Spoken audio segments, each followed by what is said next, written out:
Welcome to Slow Burn Stories. Tonight's tale is a tender historical romance, full of quiet longing, secret letters, and the golden thread of love that finds us when we least expect it.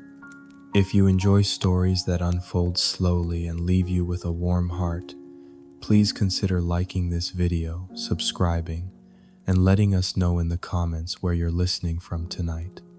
We'd love to hear from you. Now, settle in, close your eyes.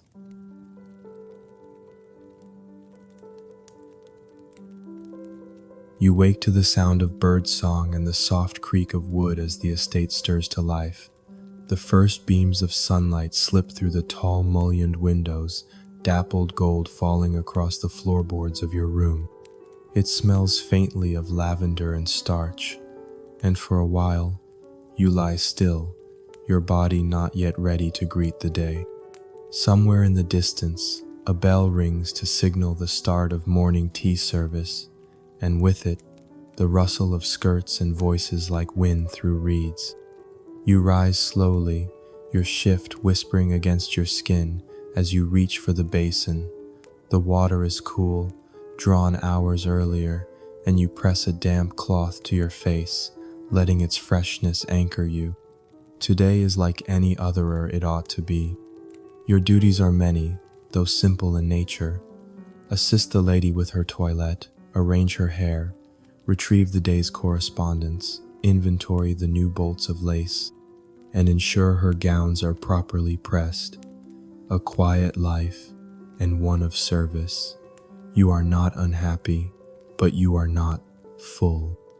You dress with practiced movements, your hands steady as you fasten your stays and smooth the front of your gown. Pale blue today, modest, nothing to catch attention. You braid your hair loosely, pin it at the nape of your neck, and slip on your worn leather shoes. Outside, the air is already warm, promising a fine summer day, though clouds linger on the horizon like idle thoughts. The estate is vast, too vast, sometimes. It yawns with marble hallways and echoing rooms, each filled with relics from lives you'll never live. Gilt-framed paintings, heavy drapes, clocks that tick with the arrogance of old wealth. But you know where the quiet places are. You've learned their patterns, their silences. The lady rarely rises before mid-morning. You have time, just a little. So you do what you've done on mornings when the world feels slightly tilted. You walk. You slip through the servants' passage and out the side door, careful not to let it creak.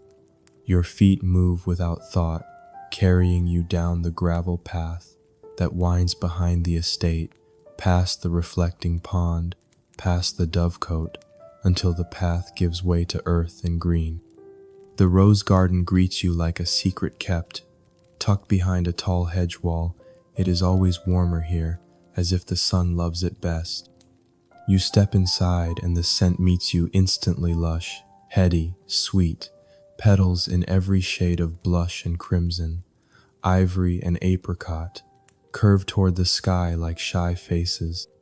Bees hum lazily from bloom to bloom, and somewhere overhead, a dove coos. You walk between the hedges, trailing your fingers along the low stone walls. It is here, among the roses, that you can forget what you are expected to be. No one looks for you here. No one minds who you are or are not. It is in this quiet that you see it. A slip of paper folded and tucked into the edge of the hedge maze, where the thorns are thickest. At first you think it's fallen from someone's pocket, but as you near it, you see it has been placed deliberately, with care. The parchment is thick, the kind used for personal correspondence, and folded into thirds. No wax seal, no envelope.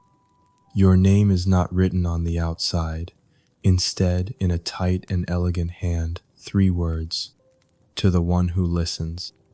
Your breath catches not with fear, but something stranger. A tremble of intrigue, like a door creaking open inside your chest. You glance around, though you already know you're alone. The air is still. A single petal drifts down beside your foot, weightless and soft. You hesitate, then unfold the letter. The ink is dark, precise, the penmanship neat and curved like ivy vines. It begins simply, I do not know your name, but I know you are here. I have seen you move through this garden as if you are part of it, not a visitor, but a belonging. You do not hurry. You pause for bees. You touch the stones as though they have stories to tell. And so, I write to you, not as a stranger, but as someone who has watched you long enough to believe you might read this. You pause, heart stuttering slightly. Do you ever feel as though your soul is laced too tightly into a life you did not choose? I see it in the way you look at the sky as though trying to memorize it for when it is gone. I see it in the way you walk the long paths, like a woman who knows escape and longing are often the same thing. This is not a love letter, not yet. It is only a whisper, one you may choose to ignore.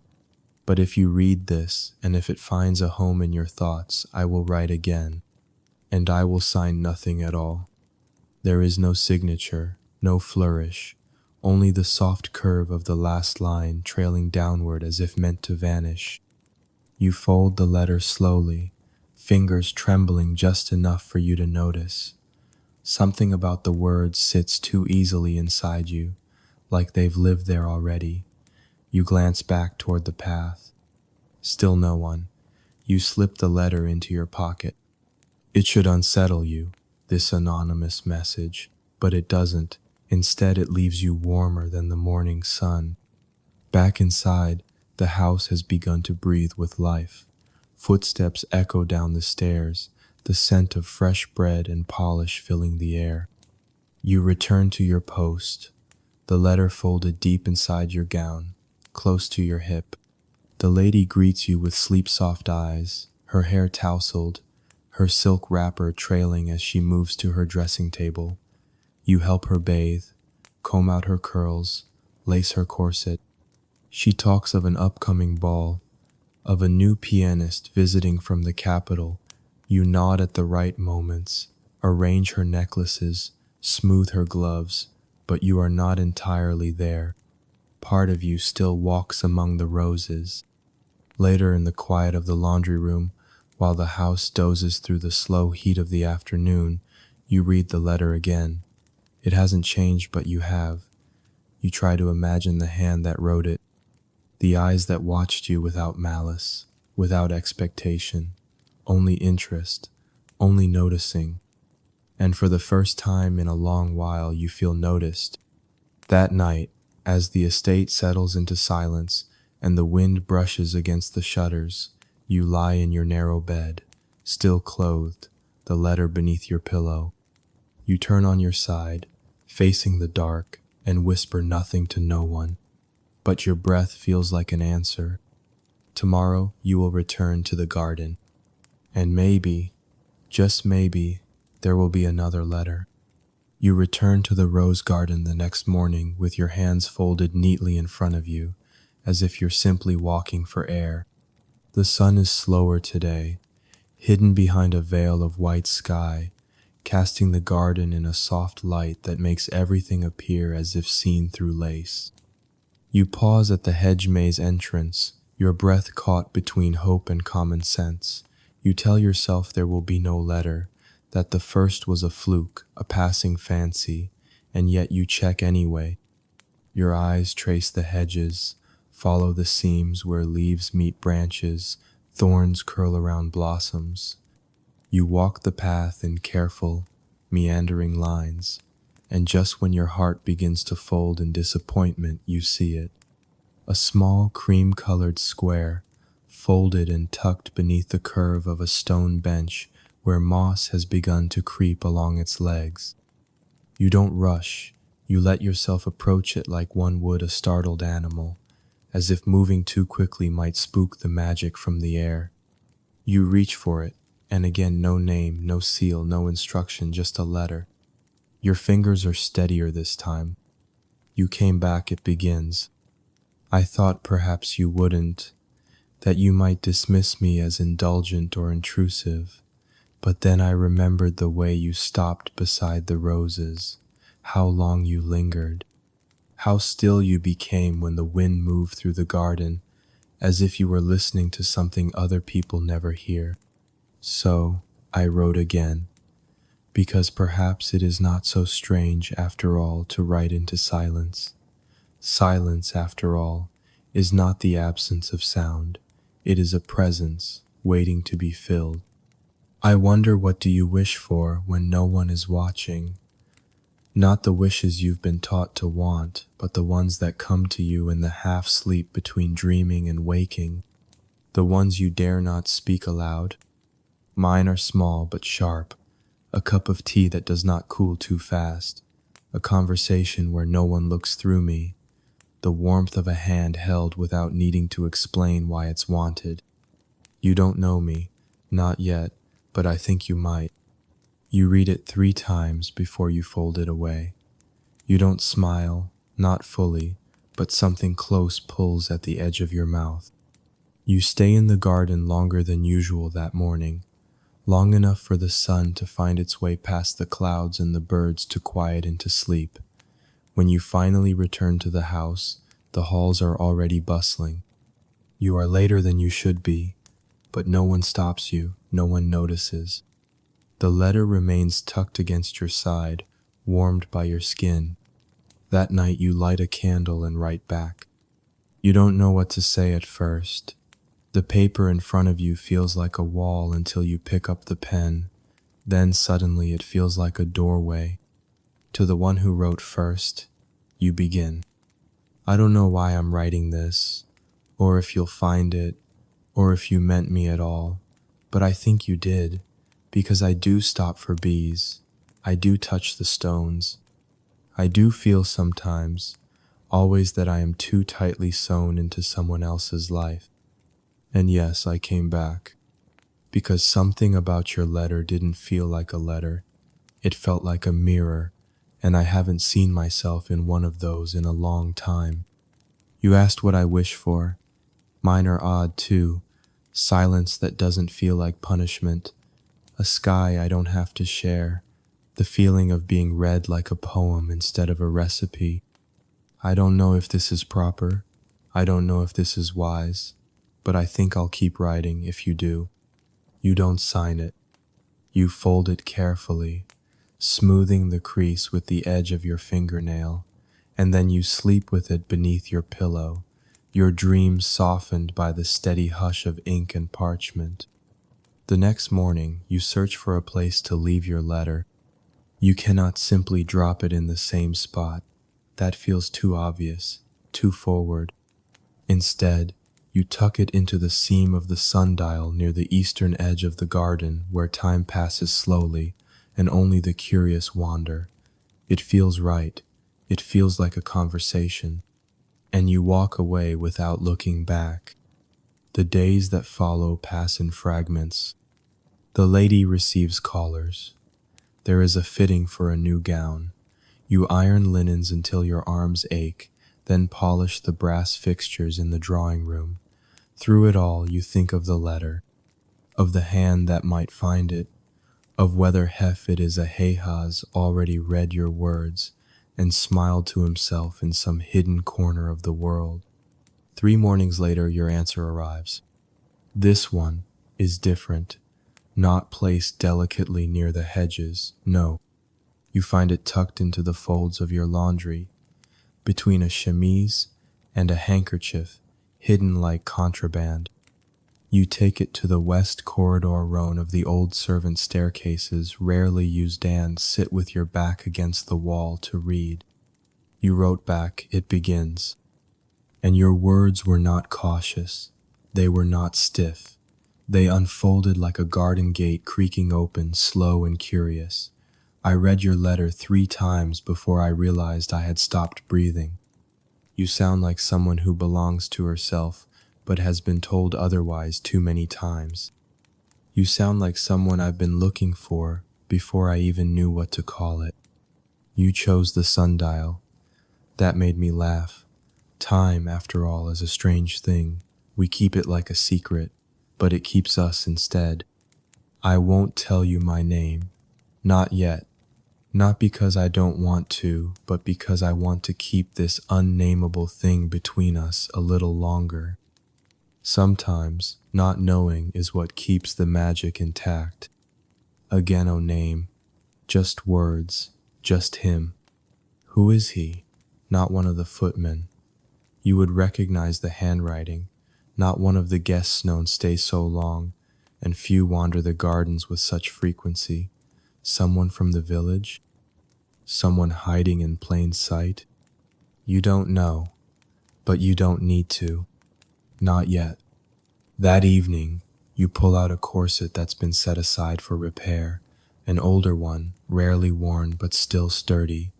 You open the inner seam with your needle and tuck your next letter inside. It's shorter this time, but no less true. You make the hours between chores and sleep feel like breath again. You leave it beneath the mending pile where the letters have started appearing. You don't know if he'll notice, but if he's noticed everything else, perhaps he will. And when you find the next note, nestled beneath a folded petticoat, it reads, "You sew with golden thread. Do you think I wouldn't notice? That I wouldn't see the way your stitches changed? I see everything, even in silence. Especially then. I see you. Your throat closes, warm and strange. Not from fear, but from the feeling of being seen, truly seen for Onsenote as a reflection of someone else's needs. But as yourself, the garden is no longer just a place. It's a pulse now, a rhythm. Each morning, you wake with thoughts not of tasks or duties, but of folded paper, of ink that curves like moonlight on water. The garden waits, and you go as though drawn by invisible thread. The letters arrive in new hiding places. Once, beneath the folds of a curtain in the upstairs drawing room, another time slip between the pages of a copy of Persuasion no one's touched in years. Each one is unsigned.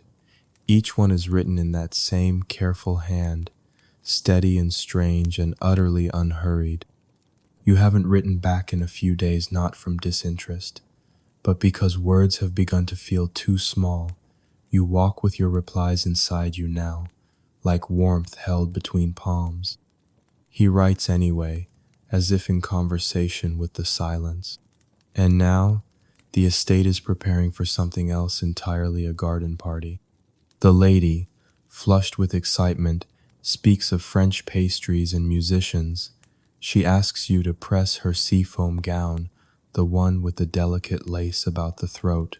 She will wear her grandmother's brooch. She will smile at officers and gentlemen who smell of cologne and inherited confidence. She will pretend to be surprised by compliments she rehearsed receiving. You know the rhythm, you know your place.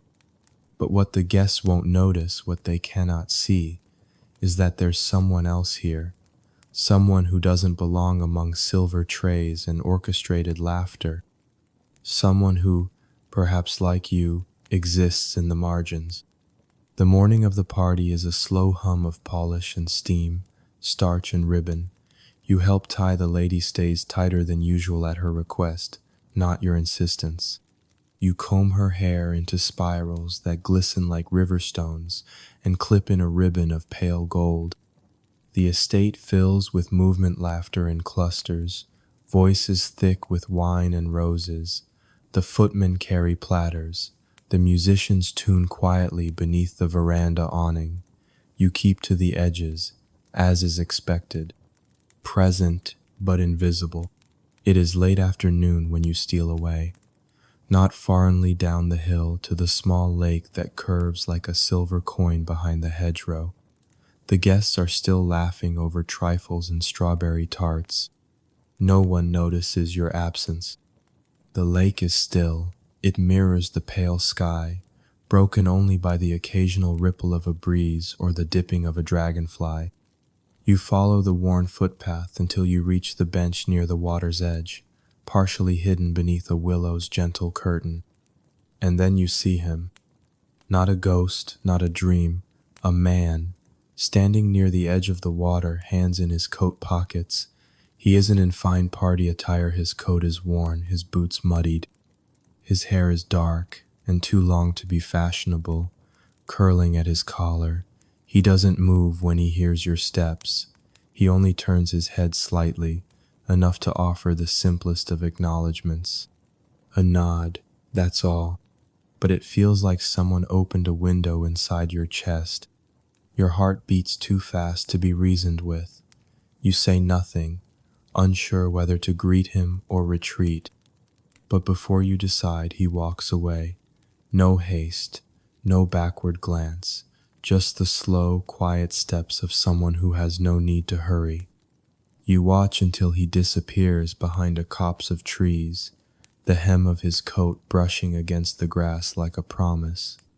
That night, you write no letter.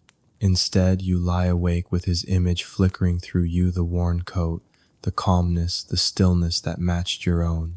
He didn't speak, and yet, somehow, he answered you. You don't tell yourself it's him, the one from the letters. That would be foolish, wouldn't it? But you think of the way he stood, not like a stranger, but like someone waiting to be found. The following morning is quiet. The guests have departed, leaving behind empty champagne flutes and footprints in the dewy grass. The lady sleeps late. The house is muted, almost delicate. You return to your routine. Fold linen, polish buckles, count needles. But your thoughts drift again and again to the lake. And when you open the wardrobe in the lady's chambers to lay out a fresh gown, you find it. A letter, not in your space, not in your hiding spots. Tucked instead, inside the folds of a corset you were meant to deliver to her chamber earlier. You recognize the handwriting instantly, even before you touch the paper. It makes your fingers tremble. You don't open it there. You don't dare. You wait until your arms are filled with fresh linens, and your feet carry you back to the unused stairwell near the east wing. You sit on the third step, where no one ever passes. You unfold it. You saw me, didn't you? I wasn't sure you would come to the lake. I hoped. I watched you pause when you noticed me. I thought perhaps I had imagined the way your gaze lingered. But you didn't flee. That was enough. I won't come closer unless you ask. But now you know I am real. I won't sign this. I still won't sign anything. Not because I don't trust you, but because this, the not knowing, has become its own kind of trust. It is easy to tell the truth to someone who doesn't yet know how to use it against you. And I have told you more than I've ever spoken aloud. You trace the words again and again.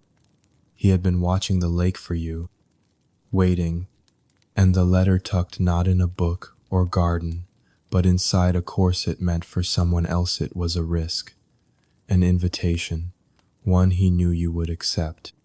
That evening, in the stillness of the laundry room, you pull out the corset again. You pretend to mend it, though there's nothing in need of mending.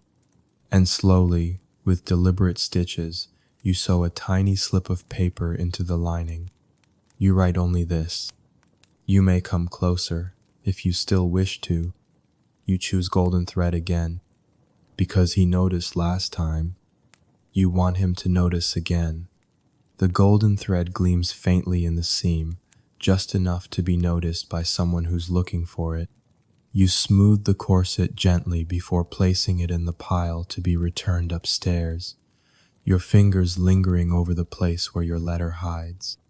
It's a strange thing, this kind of trust. You do not know his name. You do not know where he sleeps at night, or whether he is servant, guest, or something else entirely. And yet, with a flick of a needle and a few folded words, you've asked him to come closer. There's no instruction, no location. You don't even know if he'll understand what you meant. But your heart races the next morning as though you've already said yes to something more. You search for him. Not openly, of course, just with your eyes. When you pass the back gardens, you glance toward the trees. When you go to fetch linens, you glance down the hallway behind the music room. You linger at windows longer than necessary. You are not waiting, you tell yourself, just noticing. And then, on the third day, he answers, not with a letter, with presence. You are walking along the north path just after the midday bell. The kitchen staff are preoccupied with dinner preparations, and the lady is off in the city with her aunt. The air is full of summer stillness, the kind that makes the world feel like it's paused between breaths. You don't hear him, you feel him. You turn. He's there, half shaded beneath an arch of ivy. Not close, not yet, but closer. He looks at you like he's memorizing the shape of you, as if he's not surprised to see you, but relieved.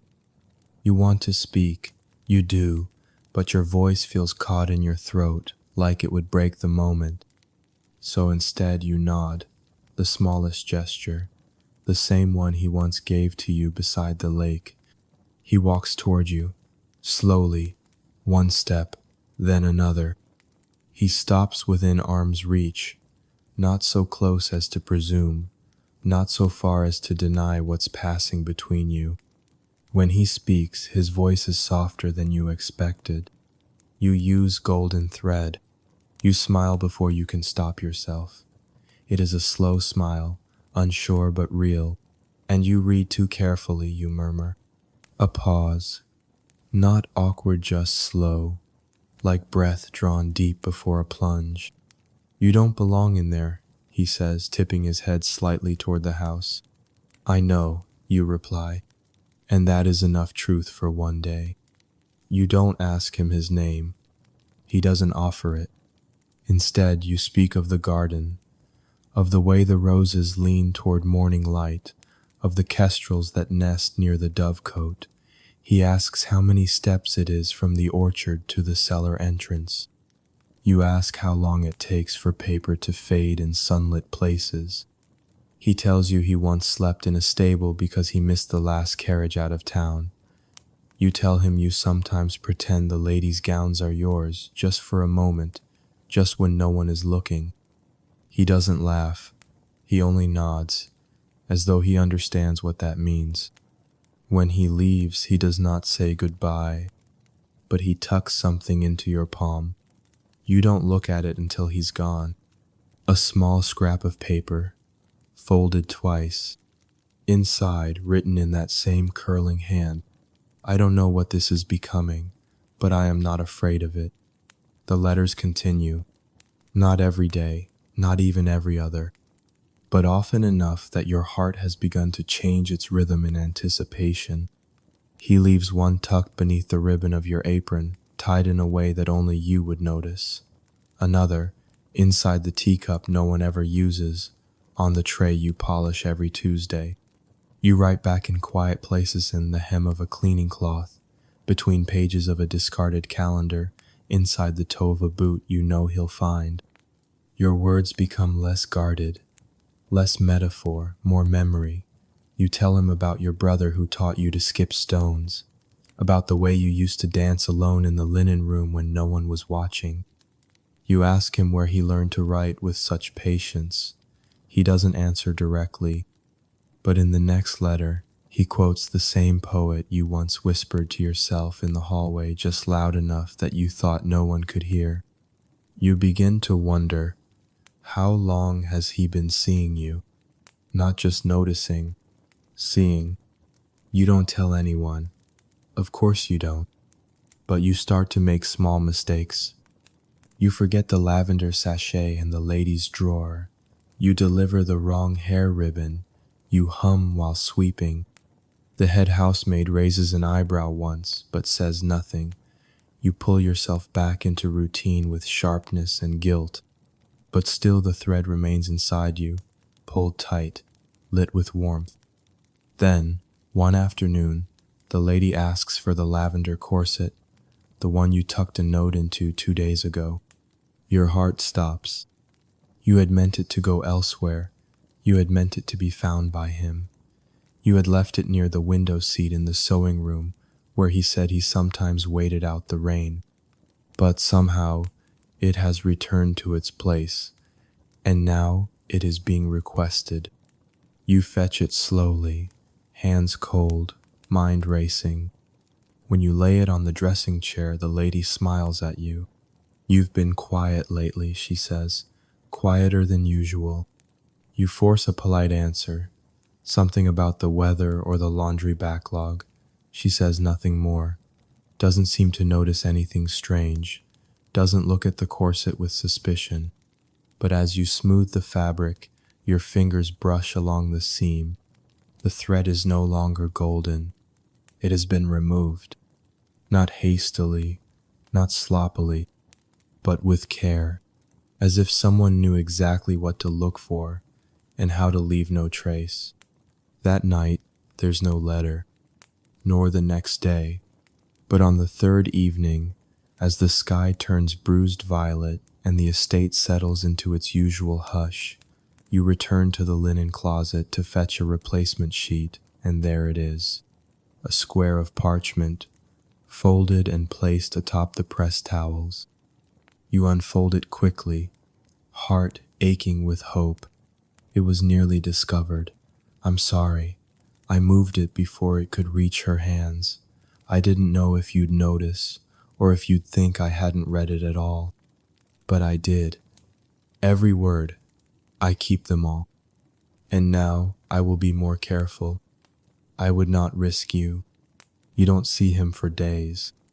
The garden party is followed by a sudden influx of callers and cousins, all loud and lacquered with perfume. The house thrums with movement, and you are swept along by its current. Tasks multiply.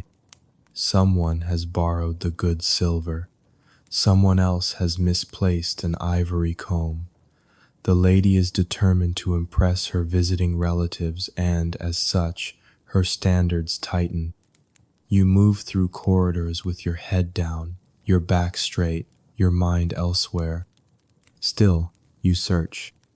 You glance in corners, beneath pillows, inside books no one reads. You drift to the usual places, even when your errands don't take you there. You look for golden thread where there is none. You listen for footsteps that don't arrive. Each night, you sleep with his last letter folded into the hem of your nightgown. I would not risk you, it reads. You believe him, but you miss him. The fifth night is quiet, quieter than usual. The guests have all departed, leaving behind only faint impressions. A half-finished cigar in the garden, a perfume stain on a lace cuff, laughter that clings to the drapes like smoke. You walk the hall alone, candle in hand, your steps softened by the familiar creak of wood beneath your soles. The hour is late. You should be sleeping, but sleep feels like a conversation you're not ready to have. You pass the linen room. You hesitate. It's a small room, just shelves, really, wooden, floor to ceiling, stacked with folded cloth, pillowcases, table runners, winter quilts, still scented with cedar. It's not a place for secrets. But the door is open, and on the middle shelf, where the monogrammed towels are kept, rests a piece of folded paper, not tucked, not hidden, waiting. You glance down the corridor. No one. You slip inside, close the door gently behind you, and pick it up with hands that remember how to tremble. Linen room, midnight, if you choose. That's all. No date, no name. Just the moment. Just the choice. Your breath catches. It is almost midnight now. You look at the tiny brass clock affixed to the wall just outside. The second hand ticks onward, steady and small. You don't hesitate. When you return, the door is still ajar. The candles in the hallway have burned lower, their flames licking glass. You slip inside again. It is darker now. The moonlight barely filters through the narrow window. The air smells of cotton and starch, faintly sweet. And then you hear it. A breath, close. You turn. He is there, not across the room. Beside you, just out of reach. Neither of you speaks. The silence wraps around you like fabric soft, careful, reverent. You don't move. You barely breathe. He steps closer. His coat brushes your arm. You look up and for the first time you see his face. Not just the profile, not just the shadow. His eyes are darker than you imagined, deep set and serious, framed by lashes so thick they almost look wet. His mouth is unremarkable, but the kind that holds back 100 truths. His jaw is square, with the faintest trace of stubble. He is not beautiful. He is real. And he is yours, in this moment. You came, he whispers. I said you could. He smiles barely, just a flicker, like light behind fog. I nearly didn't leave the note, he says. I thought, maybe it's enough, what we've had. Was it? No. You nod. You feel the same. He reaches into his coat pocket, pulls out something small, folds your hand into his and presses it into your palm. You open your fingers. A thimble, worn smooth with age, brass, faintly dented. For the seamstress who sews secrets, he says quietly. Your chest tightens, your eyes hot. You don't have to give me anything, you say. I already have, he replies. And then, slowly, he raises your hand to his lips and presses a kiss to the tips of your fingers. It is the lightest kiss you've ever known. Not hungry, not bold, just true. You close your eyes, and you know this is not an affair. This is not flirtation. This is something gentler, something quieter, something built from stolen letters and long silences and shared breath. This is a thread between two people who never meant to find one another, and now cannot imagine letting go. You stay like that for minutes or forever. You don't speak. There's nothing more to say. Eventually, he lets go of your hand. You step back. I'll leave first, he says. Wait until you hear the door close. You nod. And as he reaches the door, you speak softly, without turning. Do you have a name? A pause. I do, he says. But not tonight? No. And then he is gone. You stand in the linen room, your thimble still warm in your hand, and you realize something is changing. Not between you. In you. The world has tilted slightly, and nothing will sit quite the same. The next letter is not a letter. It's a page from a book, torn not in haste, but with deliberation. The top still bears a title, Letters from a Self-Taught Traveler. The passage he's underlined reads, Sometimes the maps we are given are wrong. Sometimes we must follow footsteps instead. Below it, in his careful hand, I've stopped reading maps. You smile, and that night you begin writing your own kind of map of glances, of quiet rooms, of the way the air hums when you think he might be near. You no longer search for golden thread. You are the golden thread. The scent of him lingers in your memory longer than his voice. It's not perfume and not sharp or floral like the colognes worn by the gentlemen who call at the estate. His scent is quieter, earthier. Ink, first rich and dark, the kind that stains your fingertips and never quite fades. Then wool sun warmed and worn soft by use, and something else beneath it all, something dry and strange. Bay leaves? Rosemary? You cannot be sure, but whatever it is, you come to recognize it as his. Sometimes, in the corridor outside the library, you smell it faintly, and your heart skips before your feet can follow. He begins leaving you letters wrapped in scraps of cloth, not tied or sealed, just folded. A sleeve hem once, frayed at the edge. Another time, a handkerchief with a stitched initial rubbed half into memory. always touched with that same scent, as if part of him is left behind. And the letters, they grow more personal now. Not longer, just closer. I used to think I could live without being known, one reads. But now I wonder if I was only surviving. You make me want to be seen, and that frightens me more than I thought it would. You press that one to your lips when no one is watching. Fold it slowly. Place it beneath the lining of your sewing kit. You cannot read it only once. Some words are not meant to be consumed in a single breath. You begin to write more freely, too. You write about your father's hands calloused and warm, how he would whistle while shelling peas, about the time you once kissed a boy behind the vicar's stable just to see if it would make your heart race. It didn't. You thought maybe something was wrong with you, but now it seems your heart was just waiting for the right thing to recognize.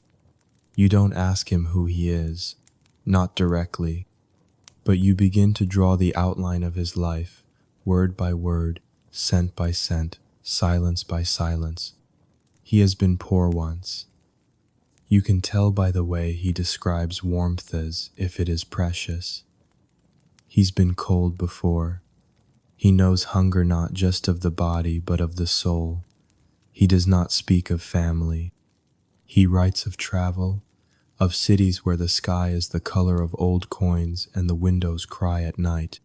He never says what he is, but you know he does not serve within the house. And he is not of the class that dines in velvet chairs, and yet knows both worlds, walks between them perhaps, carries words like currency, and leaves them like gifts. One afternoon you find a book in the laundry room, not a letter, an entire book, a slim volume of poetry bound in soft leather, its corners bent from love. Inside, a note in the margin, page 43. You flip to it, breath caught in your throat. There, beneath a verse about two stars traveling in parallel across the sky, he has written, "Do you think we're stars or travelers?" You don't answer with ink. You answer with a ribbon.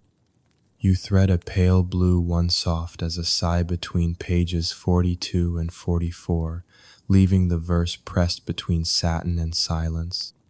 The next time you open the book, the ribbon is gone, but a sprig of lavender has been placed in its stead. The air is changing. You feel it in your bones. The heavy heat of high summer has softened. The sun no longer blazes but lingers. The light leans differently now, angling through the windows with gold-tipped gentleness. Crickets begin their song earlier. Shadows stretch longer across the gravel paths. He does not say it, but you know he feels it too. There is less time.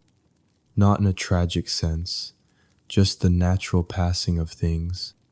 And with that passing comes the pull, a desire to speak the unspoken. In his next letter he writes, "If we had been born into different places, would I have had the courage to meet your eyes the first time I saw you? Or would I still have waited behind a hedge?" You write back, "If I had met you in the street, I would have thought you too quiet for me, and now I think your quiet is the only kind I want to hear." You meet again, not arranged, just collided. In the orchard, you are gathering dropped pears for the kitchen. He appears from the far row, his coat spotted with bark and leaves. He looks surprised, then he smiles. You say nothing at first. You both crouch at the same time for the same pear. Your hands brush. He lets you take it. And then, standing again, he reaches toward your fascinate boldly, but slowly, like a question. A leaf is tangled in your hair. He frees it gently. His fingers graze your temple. Neither of you speaks. The air hums between you. If someone saw you, they would think you were lovers. You are not. Not yet. But your hearts already behave as if you are. That night, you write by candlelight. The lady sleeps. The corridors are still. Your fingers ache from laundry, from holding secrets, from wanting. There is something inside me that softens every time you look at me. You write, I've begun to think of you as a door I stepped through without meaning to, but now that I have everything before seems like a hallway I was never meant to live in. You sign it with nothing at all, not even a flourish. Just your breath, warm against the paper as you fold it shut. You leave it in the sleeve of your own coat, hung where he once said he admired the color. The next morning it is gone, and the morning after that, another letter arrives, folded into your corset drawer. No wrapper, just waiting. You open it slowly. It smells like ink, and wool, and him. You wrote that I was a door, but you are the room I've been trying to enter my whole life. The weather breaks on a Wednesday. It starts as a distant murmur on the horizon, so faint the house barely stirs. The lady is in the drawing room practicing her pianoforte. The footmen are busy preparing for another unexpected visitor from the city. The air is thick, taut. You feel the storm before it arrives, your skin prickles, your chest tightens. By afternoon, the sky has soured to the color of pewter. Clouds fold over each other like blankets pulled too tight. The wind presses against the shutters, restless and moaning. You feel it in your bones. Something is coming, not just weather, something else. You're in the cellar when the rain begins to fall. A proper storm wind, water, thunder like distant drums. You're fetching a bottle of cordial, the lady insists, must be served to her guest. The air below is cool, the stone walls slick with old damp. You move quickly, the hem of your dress already soaked from crossing the yard. Thunder rolls again, louder now, closer. Then the door closes. Not slammed. Shut. You freeze. A figure stands near the wall, just out of the lantern's reach. And then he steps forward. It's him. Not just imagined in candlelight or letters, not a shadow in the orchard or a scent behind a book. Him. Wet from the rain, hair dark with water, coat clinging to his shoulders, his boots muddy, his breath visible in the cool air. You don't speak. Neither does he. You stare at each other as if seeing clearly for the first time. The silence is different this time. Not soft. Charged. Why are you here? You whisper. He exhales slowly. Because I couldn't stay away anymore. You want to touch him. And you want to run. You do neither. I thought we were being careful, you say, voice low, tight. I thought I could be content with that, he says. But then it started raining. His eyes hold yours, steady. Thunder cracks again above. There's something I should tell you, he says, before it finds you in some other way. You nod. Because you've always known this moment would come. He doesn't move closer, just begins. I was never meant to be here this long, he says. I'm not part of the household, not really. You already knew that. I was sent to deliver letters, he continues. To the lady. Nothing romantic, just family correspondence, business things, discreet. You blink. And then one of the letters somehow it ended up in the garden. I left it there when I thought she might find it, but you found it first. Your breath catches. That was the first one? He nods. I didn't know who you were then, but you read it, and you kept reading them, and I started writing differently, not for her anymore, for you. A pause. I never planned this, I wasn't supposed to stay. You step back, not out of fear but to feel the words with more room around you. You were her courier, you say slowly. I was, he says, and then I became yours. You laugh, short and breathless. So this started by accident? No, he says. It started by grace. The accident was that I thought I could stop. The lantern flickers. Water trickles down the wall in a slow, lazy bead. You could have told me, you whisper. I wanted to, he says, but I didn't want to lose what we had before it became what it is. You don't answer. You feel the weight of it all pressing into your chest, the letters, the silences, the golden thread, the risk. And yet, he is here, in the storm, in the cold, saying the truth you always felt but never named. You said your name didn't matter, you say quietly. I said I wouldn't give it, he corrects, until you looked me in the eye and asked for it. You do now. What's your name? He steps forward, slowly. Elias. You let the name live in your mouth for a moment. Let it find a home. I don't know what this is, you admit. He nods. Neither do I, but I know what it's not. What? Imagined. The storm rages above, but the cellar is still. You are soaked, your hair falling in limp waves around your shoulders. He brushes a strand behind your ear, and it's the first time he's touched you since that night in the linen room. His fingers tremble slightly. I've read every word you wrote, he murmurs. Not like letters, like scripture. You want to cry, but instead you reach for his coat and press your forehead to his chest. He wraps his arms around you carefully, reverently.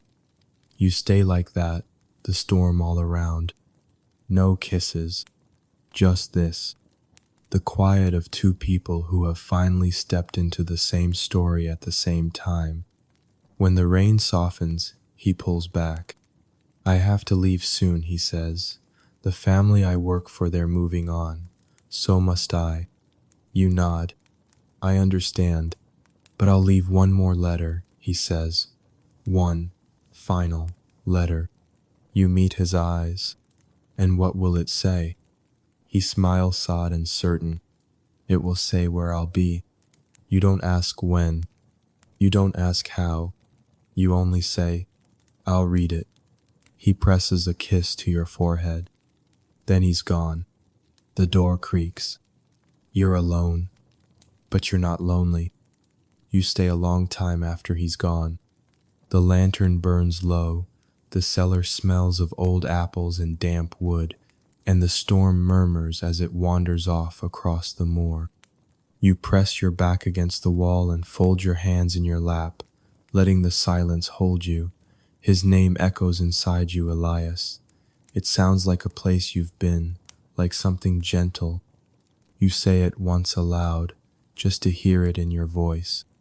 Then you smile, not the kind others see, but the kind that grows inward like roots.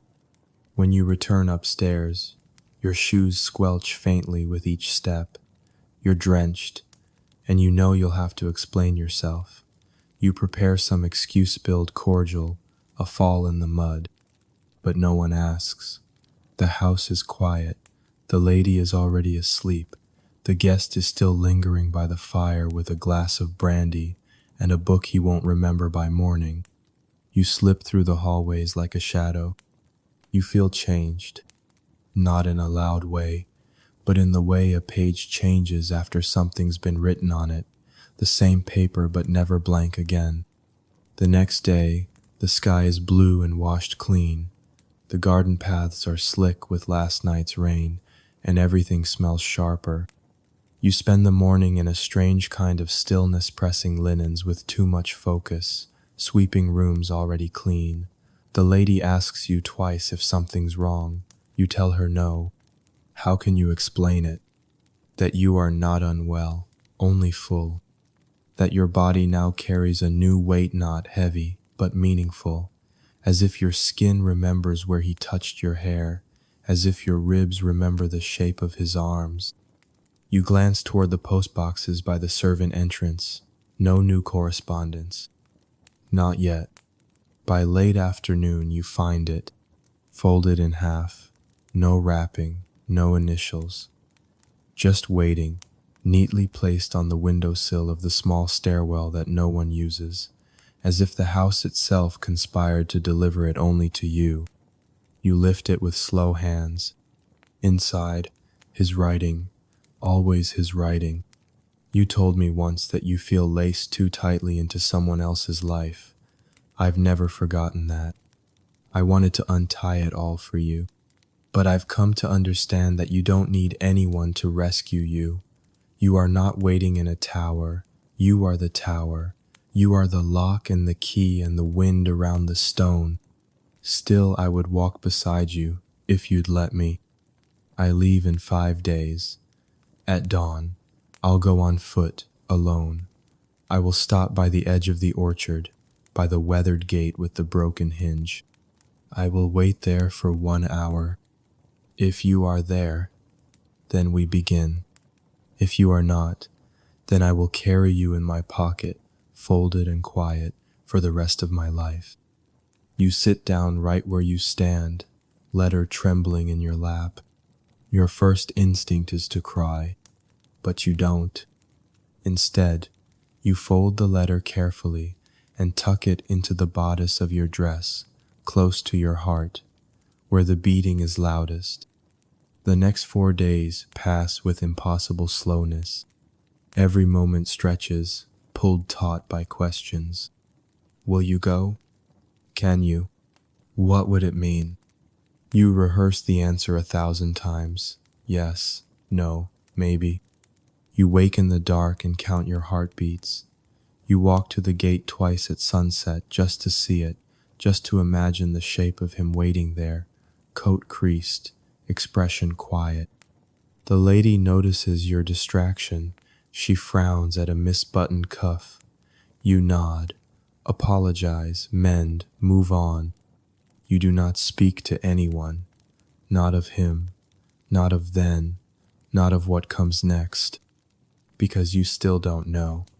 The night before he leaves, you go to the cellar again, not to find him, just to be in the space where the truth was spoken. You sit on the same stone step. The air smells of earth and dust, sweet with memory. You close your eyes and listen to the stillness. You imagine him here beside you. You imagine what he might say now. You know the answer. You've always known.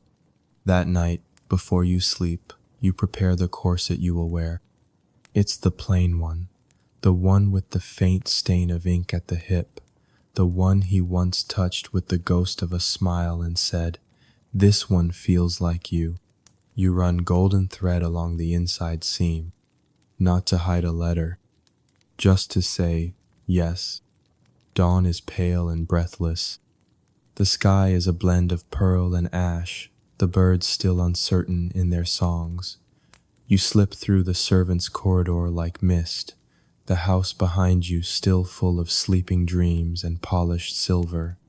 Your shoes are worn, your hair is unpinned, your dress is simple. Your corset is laced with golden thread.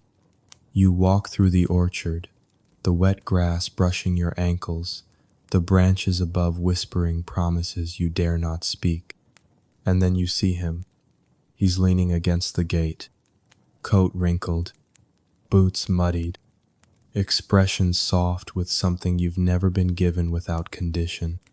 He sees you, stands straight, but he doesn't move toward you. He waits. You pause just long enough for the ache in your chest to bloom, and then step forward. He watches every movement as though it's the first page of a new story. When you reach him, he opens his mouth, then closes it again.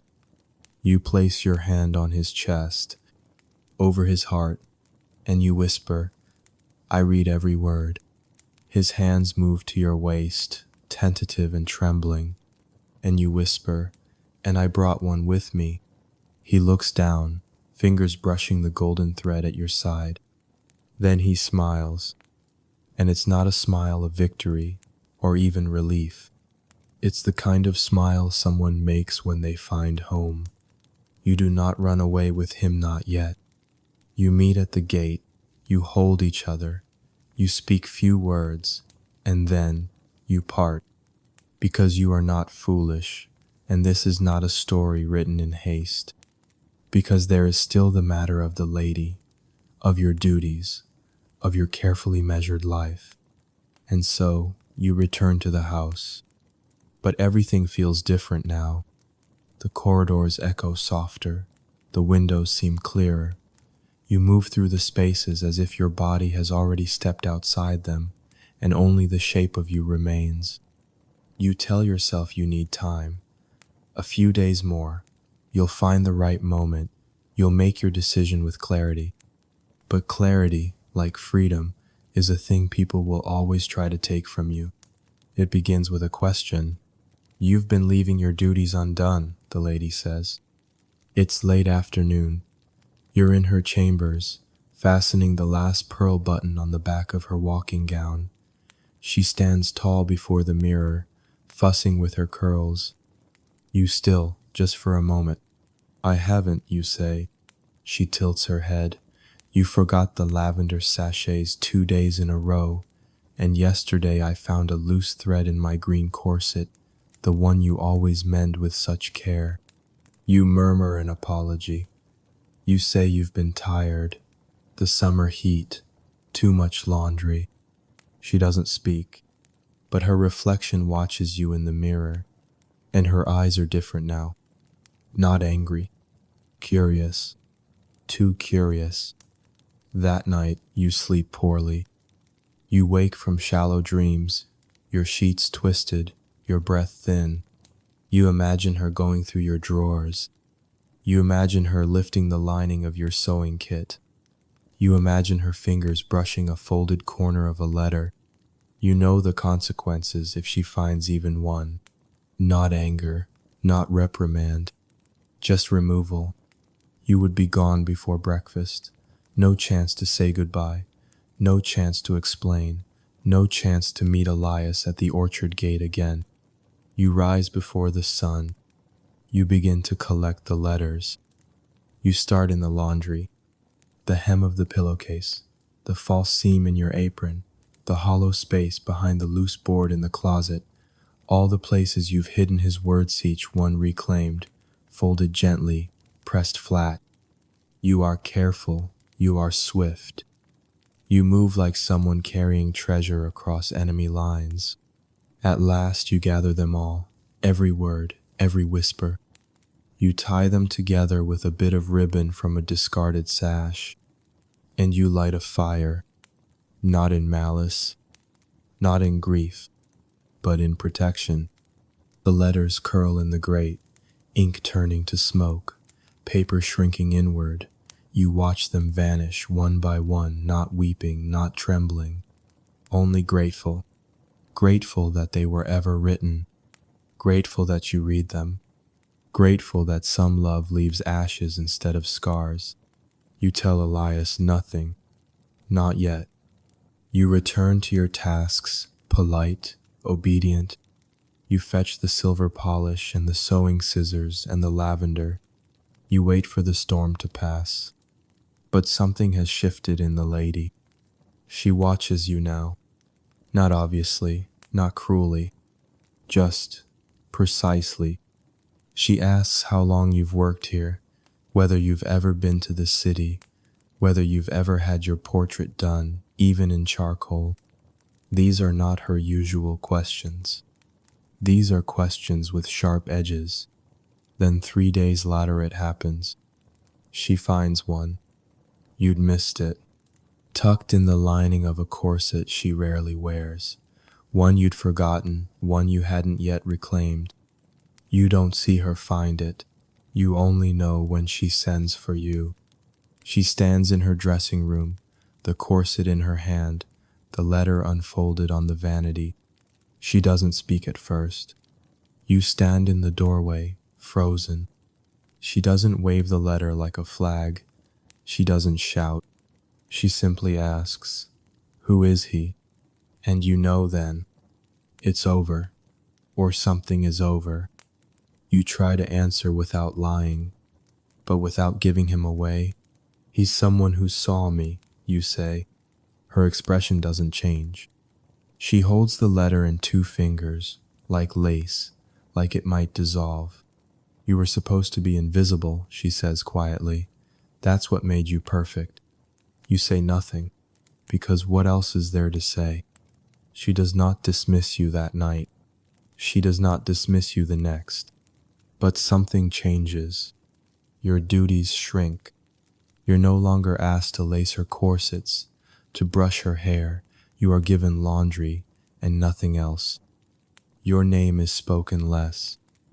Your steps echo louder. The house begins to close around you, like a glove that no longer fits.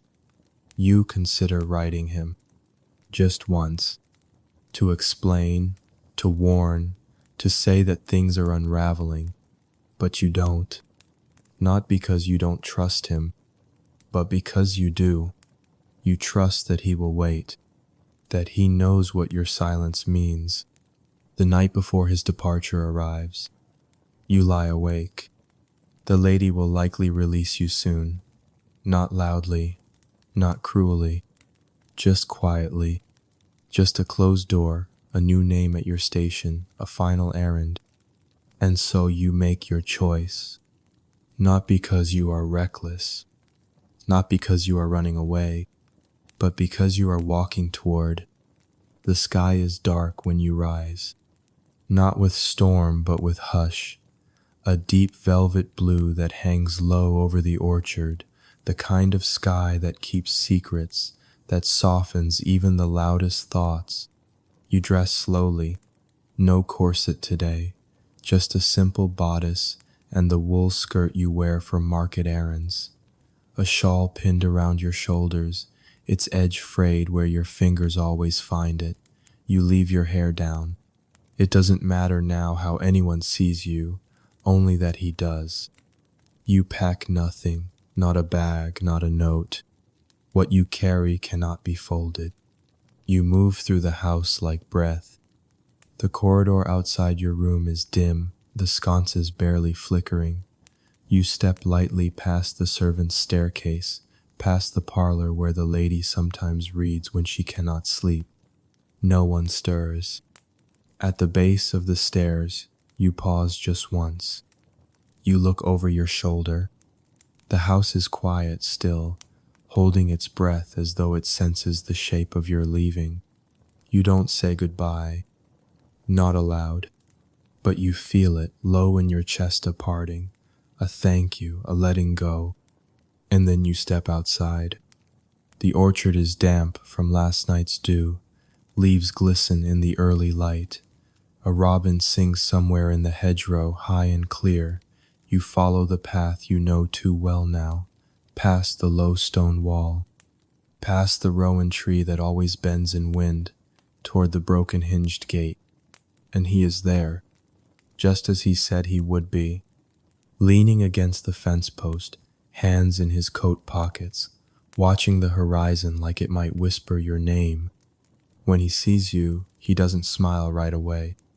He looks at you like someone counting constellations, like someone afraid to believe. You walk to him without words, and when you stop in front of him, so close you can feel the warmth of his breath, then he smiles.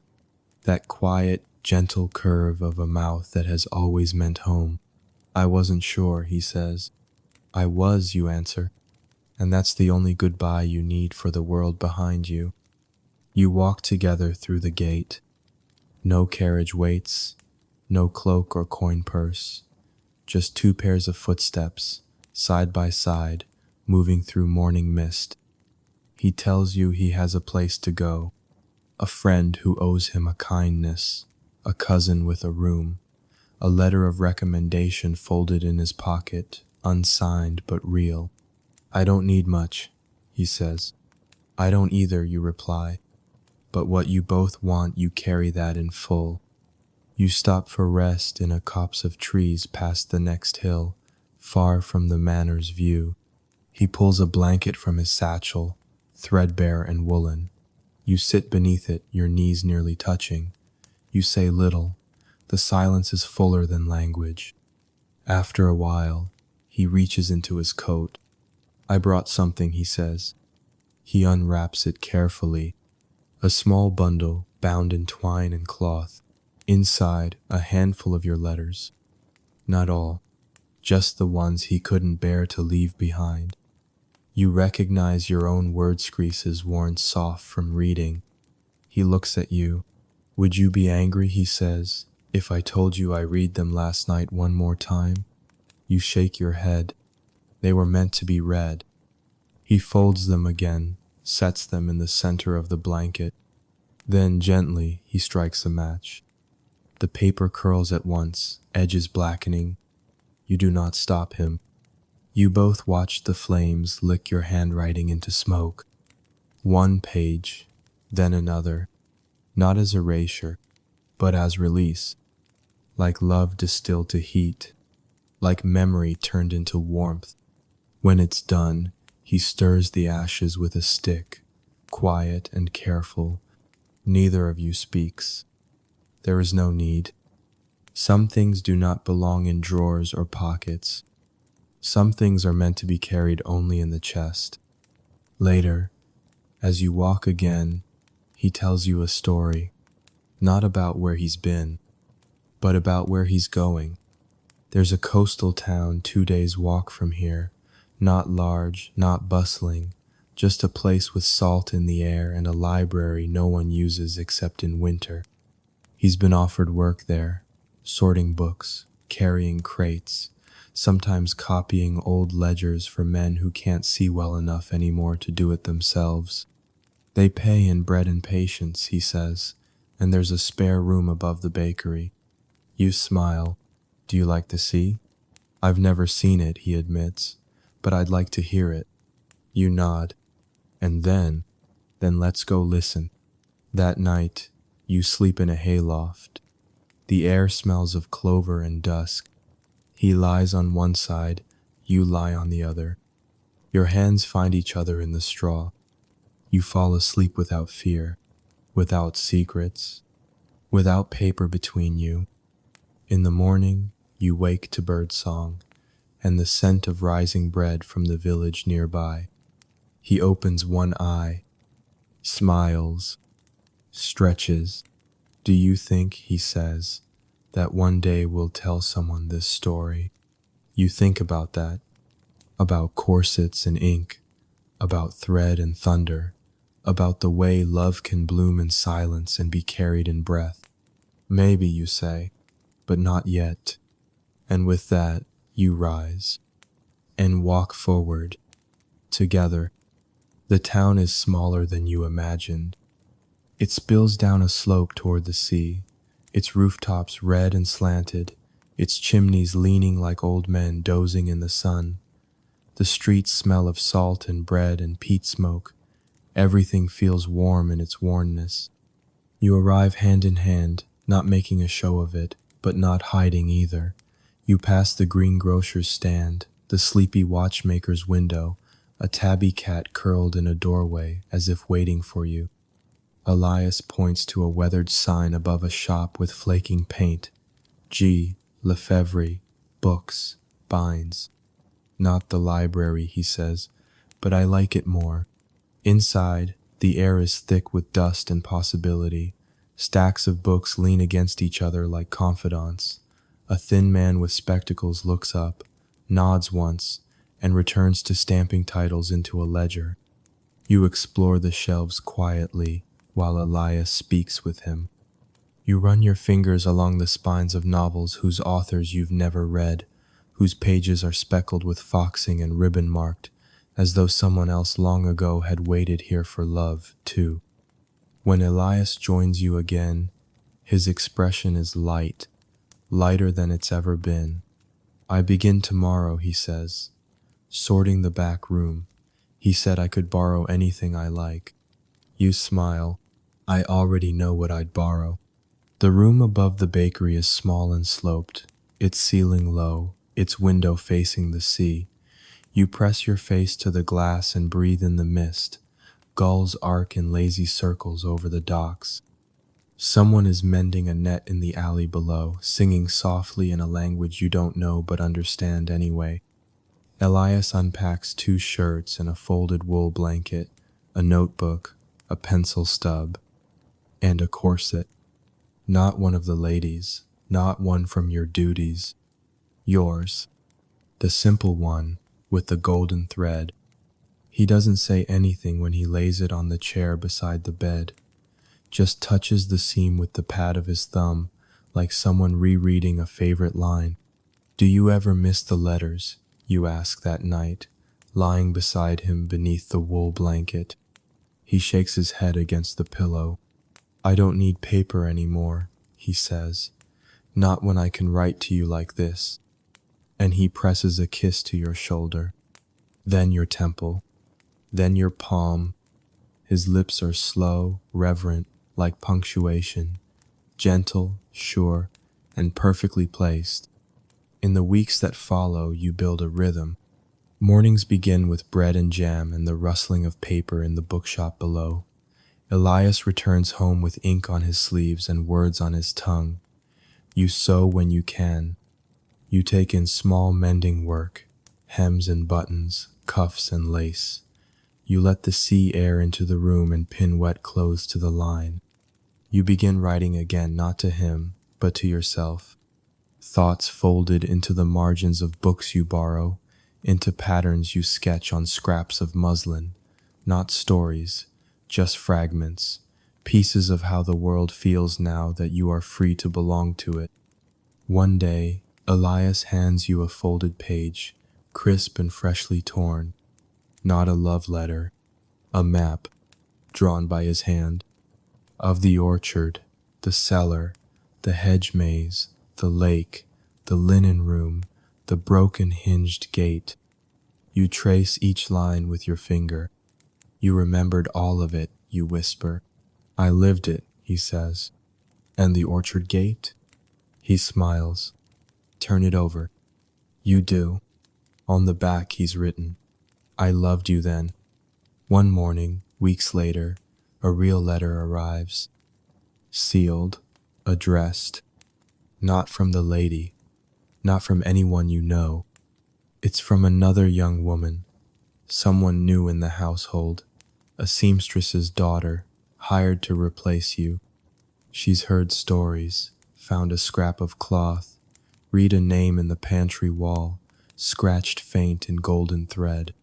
She writes, "I found what you left behind, and I wanted you to know it made me brave." You read the letter in the quiet kitchen.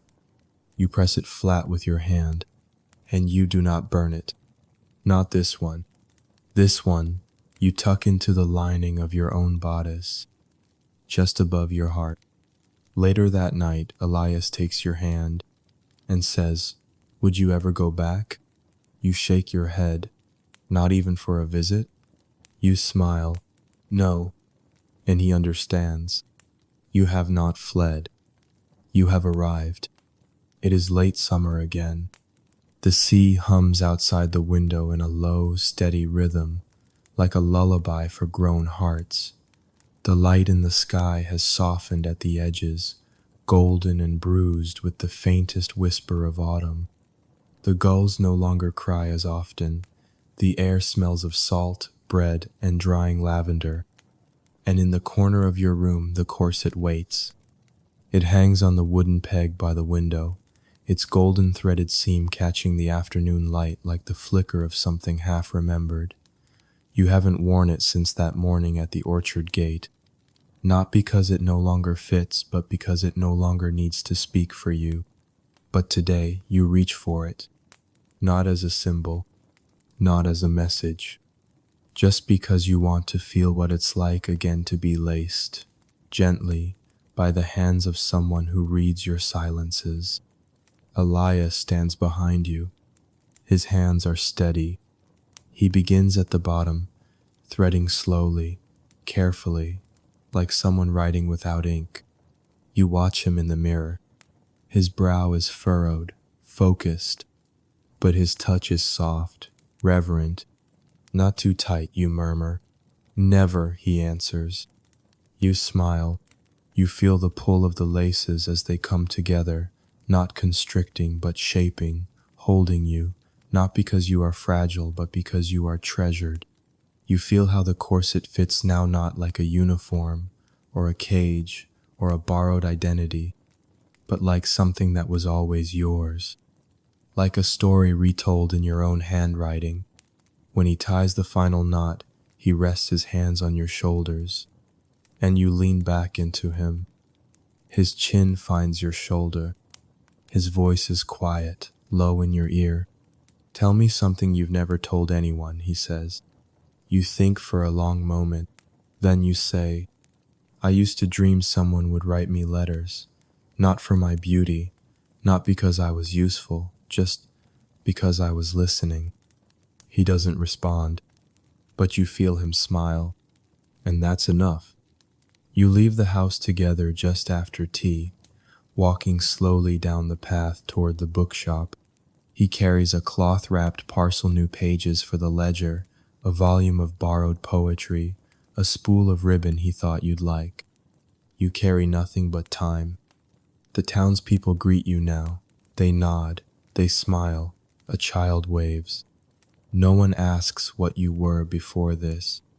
They know you now as you are, and that is the only name you need. That night, you lie in bed beside him, your fingers drawing patterns on his forearm, his breath deep and warm against your hair. You whisper, "Do you think we'll grow old here?" He says, "I think we're already growing into something." You say, "I like that better." He kisses your knuckles. You close your eyes. The corset hangs beside the bed now, still laced, still glowing faintly with golden thread. You don't need it to hold anything anymore. Not secrets, not sorrow, not silence. But you keep it anyway, because some things are worth remembering in the language they first spoke. In the morning, you wake to find a piece of paper beside your pillow. Just one, folded once without seal or flourish. You open it slowly, smiling already. Inside, "You are not a letter I wrote. You are the book I never expected to find."